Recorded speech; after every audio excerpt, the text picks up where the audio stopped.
Patrie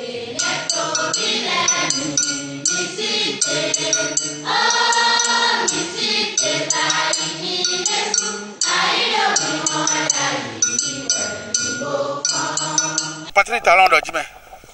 do je que mi re mi na dio tomito o tomito ena jetoku no atongo khoido le no atonje de me godo to e tomito ka ro dio we tomito ka dio o dio no bo donc on mo do je que gbe wan de da inu me mi to le même ti fon le ya da san le da chan le ya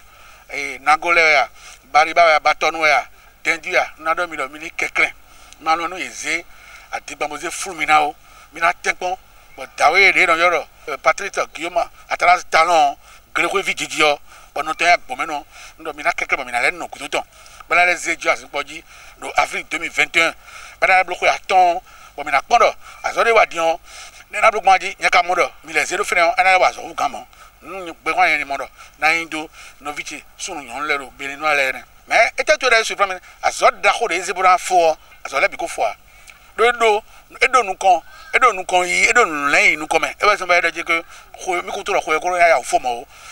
ko ye na ga ya fifu gbene e gbe pe lopo mina ido je na yi kan ida janwe era zelo mais maintenant le stade de l'amitié Bernardo